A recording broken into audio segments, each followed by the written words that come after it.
হরে কৃষ্ণ বন্ধুরা, সবাইকে আমার সনাতন কথা চ্যানেলে আমি স্বাগত জানাচ্ছি।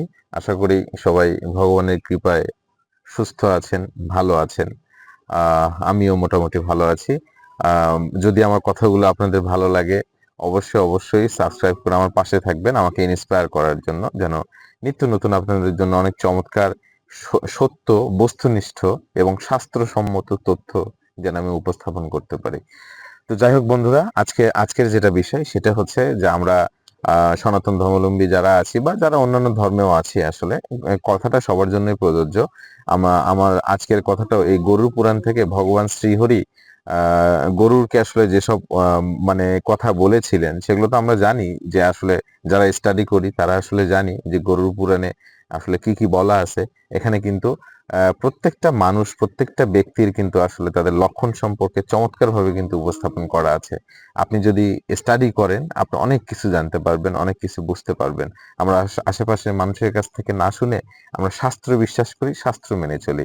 তো আজকে যেটা বিষয়, সেইটা হচ্ছে, বিষয়টা মূলত হচ্ছে যে একজন পুরুষ একজন নারীর কোন কোন লক্ষণ দেখে তাকে বিবাহ করবে বা মানে তার সাথে একটা সম্পর্ক প্রতিস্থাপন করবে, না যেটার আসলে নামটা কিন্তু বিবাহ, সেটা তো আমরা জানি।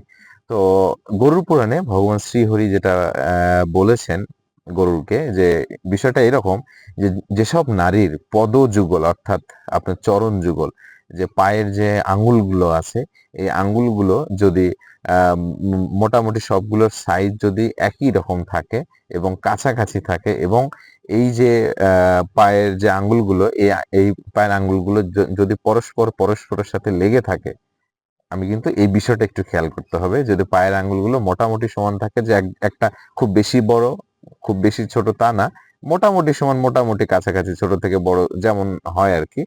এবং পাশাপাশি আরেকটা জিনিস, যে পায়ের আঙ্গুলগুলো যেন পরস্পরের সাথে লেগে থাকে। যদি এইরকম আমরা দেখি, তাহলে অবশ্যই ওই নারীকে, যে যে বা যিনি বিবাহ করবেন, তিনি কিন্তু ভবিষ্যতে ধনশালী হবেন। যদিও শাস্ত্রে উল্লেখ করা আছে ধনশালী হবেন এবং রাজা হবেন, কিন্তু আমাদের আধুনিক যুগে আসলে তো রাজা প্রথা নেই, তাই না? তার মানে ধনশালী কিন্তু মাস্ট হবেন।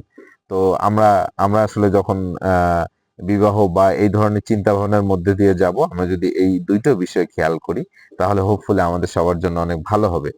আর যদি আমার তথ্যগুলো ভালো লাগে বন্ধুরা, তাহলে অবশ্যই সাবস্ক্রাইব করে পাশে থাকবেন এবং আমাকে ইন্সপায়ার করবেন সবসময়।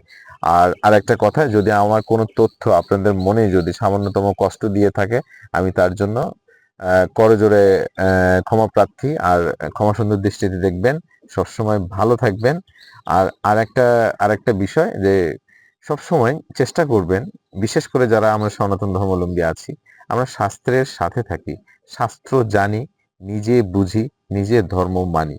আমরা এই আশেপাশে, আমি আমি আমার আশেপাশেও খেয়াল করি, তো এই জন্য আমি কথাটা বারবার বলছি, যে আশেপাশে আমরা মানে অনেক মানুষের কাছ থেকে শুনে শুনে ধর্ম পালন করার চেষ্টা করি। আমরা আসুন প্লিজ, আমরা সঠিক জিনিসটা জানি, সঠিক জিনিসটা মানি। তাহলে দেখবেন আপনি ভালো থাকবেন, আপনার পরিবারের সবাই ভালো থাকবে, আপনার আশেপাশে সব মানুষ ভালো থাকবে, এমনকি শ্রীহরি ভগবানও কিন্তু স্বয়ং ভালো থাকবেন। ধন্যবাদ।